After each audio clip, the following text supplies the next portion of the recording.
Olá, turma do sétimo ano.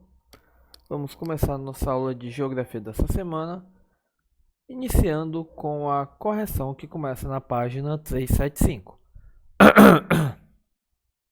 Desculpa, vamos lá. Quais são as principais atividades extrativas do Centro-Oeste e de que maneira elas estão relacionadas ao processo histórico de povoamento? As principais atividades extrativas são a exploração de minério e de pedras preciosas, atividades que foram importantes durante o Brasil colonial. Atualmente, com técnicas mais aprimoradas, a exploração, grandes quantidades de diversos minérios são extraídas e exportadas. Lembrem-se, o pessoal começou a povoar a região centro-oeste exatamente porque estavam buscando minerais e pedras preciosas. Explique quais são as razões para o avanço da produção agroindustrial na região centro-oeste. As agroindústrias estão vinculadas à produção agropecuária da região. A introdução de máquinas agrícolas modernas, tecnologia de ponta melhora a produtividade. Políticas do governo na expansão de fronteira agrícola favorecem os produtores que recebem financiamentos e outras vantagens para produzir com estrutura e energia. Ou seja, trabalhar com a agroindústria naquela região acaba sendo incentivado para terem uma maior produção. Continuando, observe a tabela a seguir. Com a participação das indústrias do Centro-Oeste na economia do Brasil, de modo geral, e qual é o principal setor de economia que promove o desenvolvimento da região? Essa aqui é a região, né? Goiás, Mato Grosso do Sul e Distrito Federal. De modo geral, a participação das indústrias na região é bem baixa. Goiás representa o estado com a maior participação. O setor primário, que é a agricultura e a pecuária, é o responsável por manter as atividades industriais e pelo crescimento da economia regional. Ou seja, o principal setor que promove o desenvolvimento da região é o setor primário, que é agricultura e extrativismo. São eles que mantêm a economia da região centro-oeste. Continuando. Lê a manchete a seguir e depois responda as questões. Em 30 anos, o Cerrado brasileiro pode ter a maior extinção de plantas da história, diz estudo. Em 30 anos, o que pode acontecer com o Cerrado? Quais as consequências disso? O que pode acontecer? A maior extinção de plantas da história.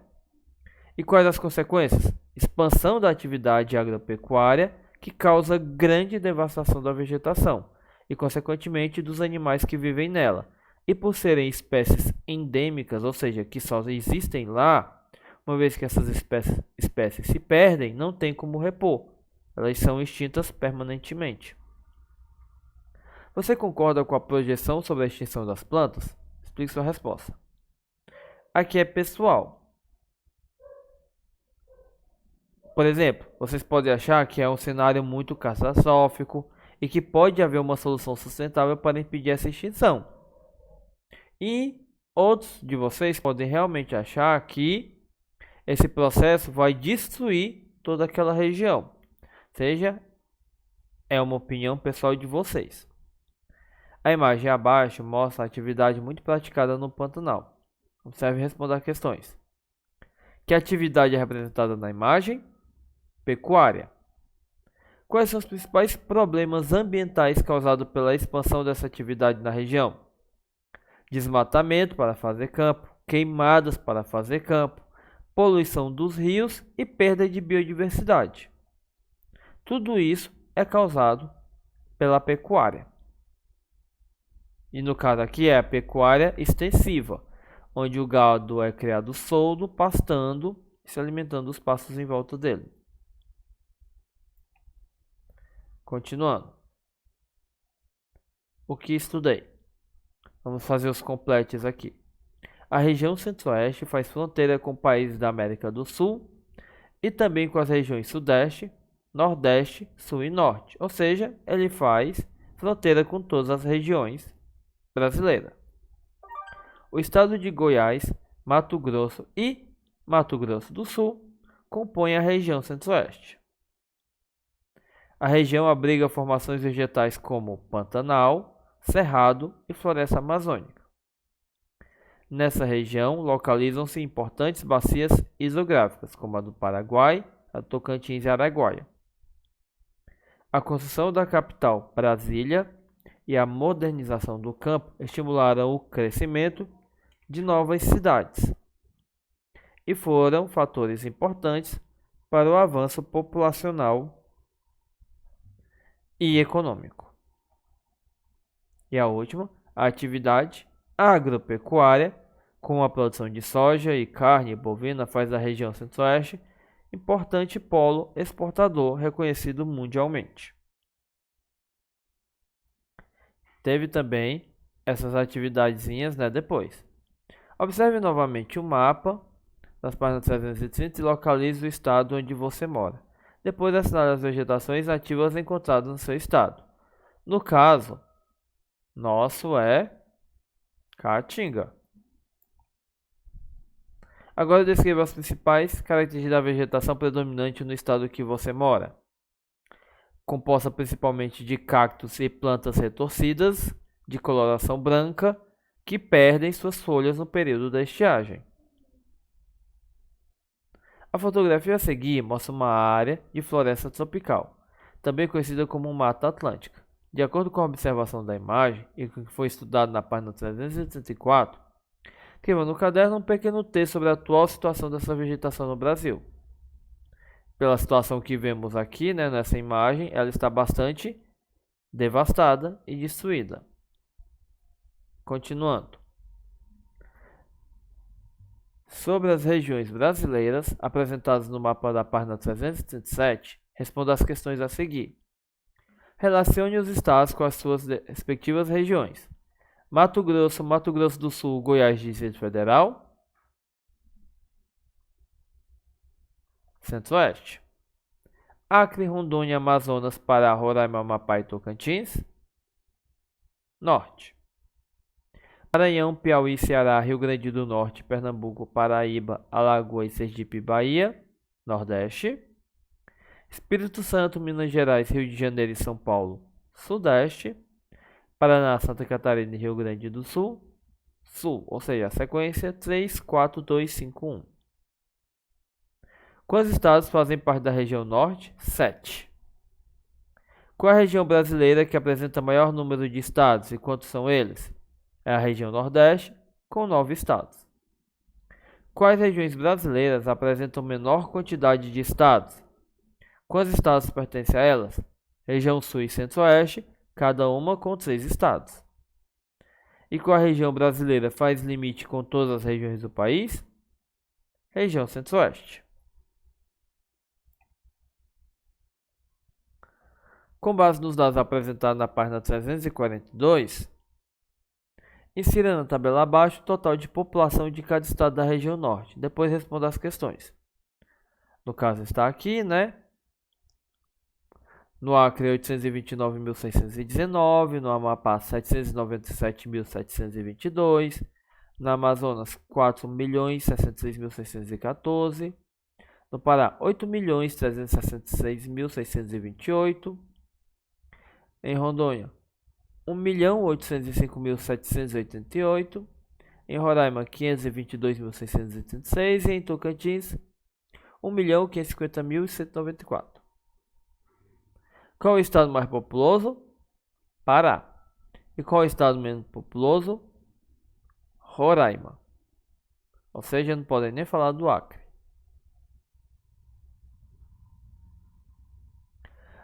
Leia a manchete a seguir e responda as questões. Área plantada aumenta 300% e região norte se destaca na produção de soja.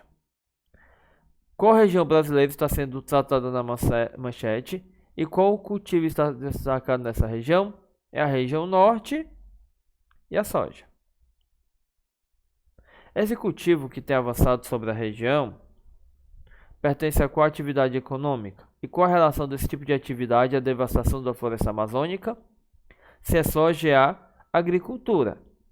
E a atividade, né, causa o quê? Devastação. Por quê? As atividades agrícolas exercidas na região exigem o desmatamento da floresta para que seja ocupada por lavouras. Portanto, contribui com a devastação da floresta amazônica.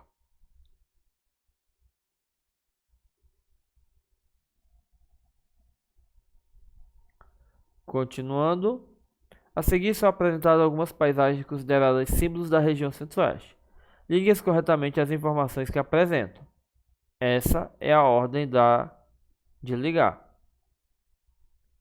Primeira imagem aqui é um dos maiores símbolos da região centro-oeste, que é o Pantanal.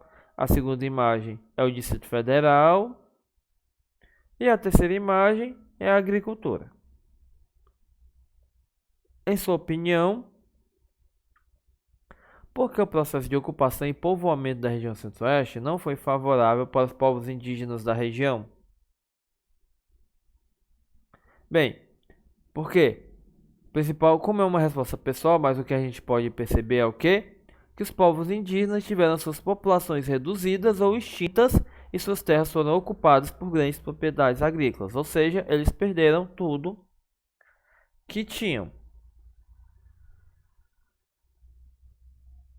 Então, agora terminou a nossa parte de correção, vamos para a nossa matéria nova, que é região Nordeste. O Nordeste é uma região com grande riqueza de elementos naturais e culturais, aspecto socioeconômico da população nordestina, assim como suas potencialidades econômicas. Apresenta diversidade e dinamismo, como estudaremos a seguir. No caso aqui, a foto é uma vista do litoral de Maceió, em Alagoas, onde a gente pode ver uma barreira de corais, a praia e os prédios. Região Nordeste em números. O Nordeste é a região brasileira com maior número de estados, com 9 ao todo, e contribui com 14% do PIB nacional. Aproximadamente 73% da população vive em áreas urbanas. Nos últimos tempos, os estados nordestinos ganharam maior destaque na produção econômica, graças à expansão das fronteiras agrícolas, que passaram a ocupar áreas do estado como Maranhão, Bahia e Piauí, além da industrialização e modernização dos serviços nas grandes cidades.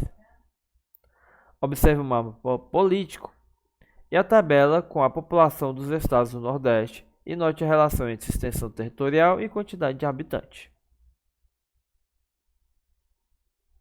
Muito bem. Aqui temos todos os estados, Maranhão, Piauí, Ceará, Rio Grande do Norte, Paraíba, Pernambuco, Alagoas, Sergipe e Bahia. Lembrando que é a região com maior litoral.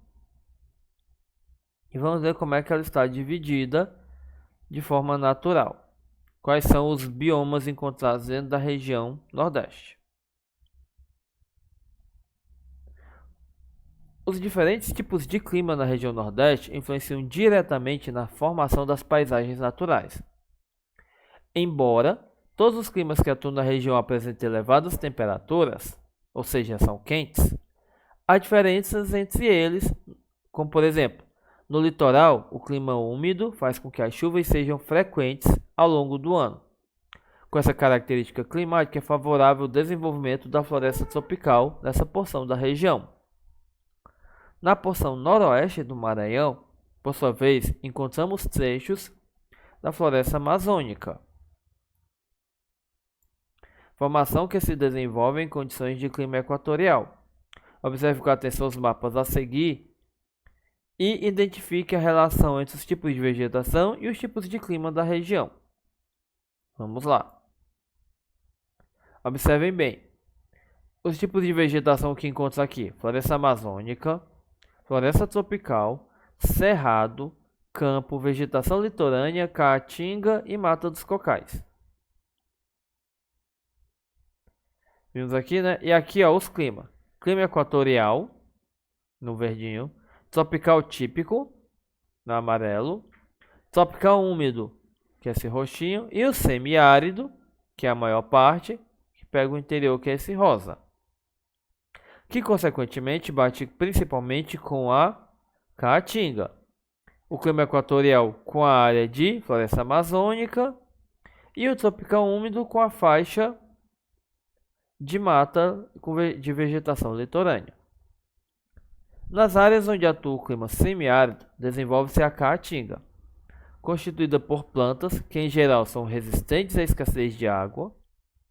Nessas áreas, as condições ambientais se caracterizam por chuvas irregulares, rios temporários, ou seja, que secam nos períodos em que chove pouco ou em que não chove. E os principais rios do Nordeste são o São Francisco e o Parnaíba. Mas a maioria dos rios dessa região é temporário. Ou seja, poucos são os rios perenes. Aqui já vem as nossas duas primeiras questões, a página 327 para responder. Aí vem aqui as sub-regiões do Nordeste. A região Nordeste pode ser dividida levando em conta suas áreas de características naturais. Então, a região Nordeste vai ser dividida em 4 sub-regiões distintas, sendo Zona da Mata, Agreste, Sertão e Meio Norte, indo do litoral para cima. Observe a localização e as principais características.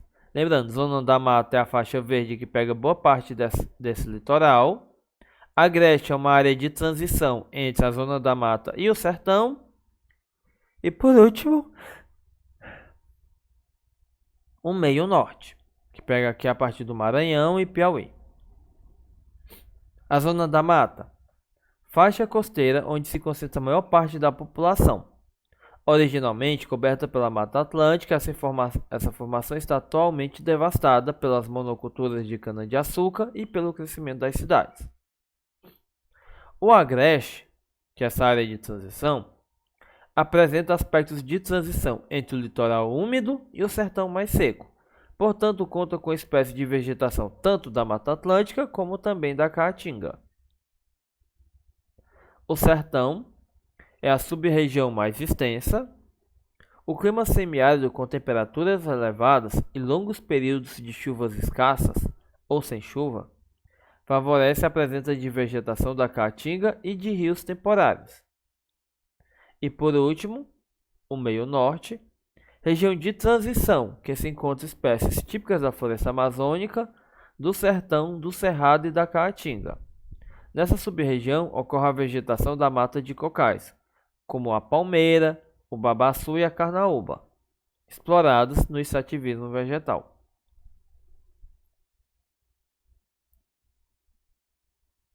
E por que ocorre essa seca nessa parte da região Nordeste?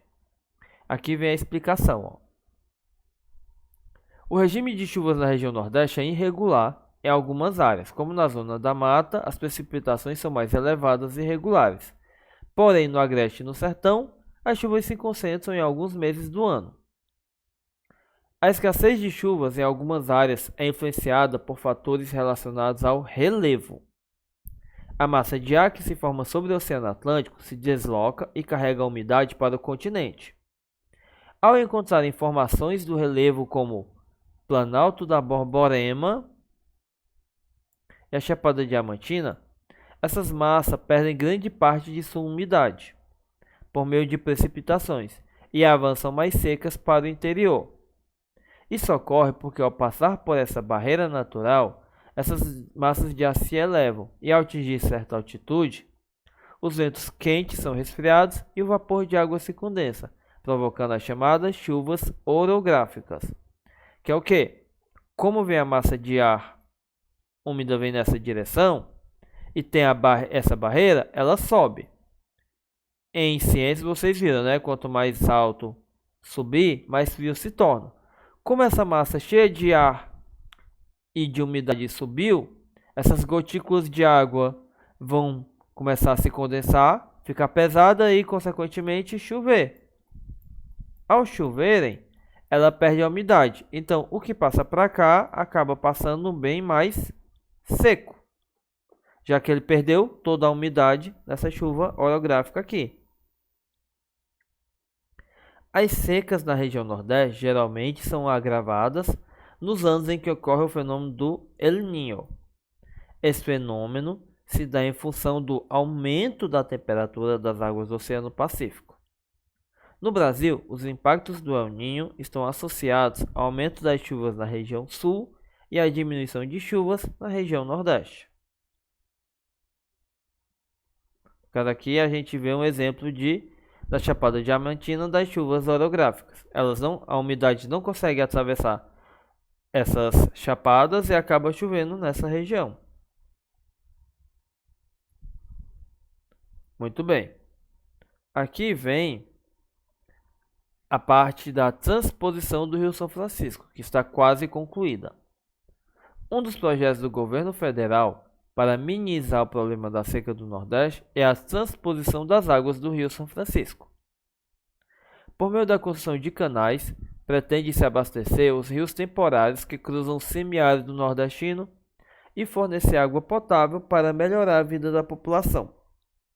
É um projeto polêmico, pois estima-se que a transposição cause grande impacto ambiental no São Francisco, um rio já bastante alterado pela ação humana e que precisa ter a vegetação de suas margens preservadas ou reconstituída, o que é muito importante, porque senão ocorre o assoreamento do rio e ele fica cada vez mais raso até desaparecer. Além disso, a transposição pode reduzir significativamente a água do rio em alguns trechos. Outro aspecto criticado refere-se à maior parte da água que seria desviada, pois ela abasteceria grandes fazendas agrícolas, enquanto a maior parte da população local poderia continuar sem acesso à água, que é um problema que precisa ser solucionado. Aí vem um dos grandes problemas do Nordeste, que é a indústria da seca. Que é o quê? A escassez de chuva interfere na qualidade de vida de aproximadamente 27 milhões de habitantes que vivem no semiárido brasileiro, que inclui a gente. A maior população do mundo vivendo em uma zona de aridez. Além dos aspectos naturais, a seca nordestina também está relacionada a aspectos políticos e sociais. O polígono das secas, que é essa área alaranjada do mapa, traçado pelo governo federal em 1936 e 1951, delimitou uma área que necessitava de atenção urgente pela escassez de chuvas. Desse modo, grandes recursos e investimentos governamentais foram feitos na região, como construção de açudes. Porém, muitas vezes, ou melhor, em 99% das vezes, essas ações beneficiaram somente latifundiários e empresas. Além disso, muitas medidas e projetos que poderiam amenizar os efeitos da seca de maneira efetiva não são aplicados. Vem essa verba, mas essa verba é desviada. Por quê? Porque enquanto tiver seca aqui, tem gente que está lucrando. Por isso que é chamado de indústria da seca. Porque infelizmente tem pessoas que estão ficando ricas ou lucrando muito com a seca na região. E por isso acabam tentando impedir que esse problema seja solucionado. Com isso, chegamos à nossa última parte de atividade, que é a página 331. Não se esqueçam de mandar as atividades até as 8 horas da noite, sem falta.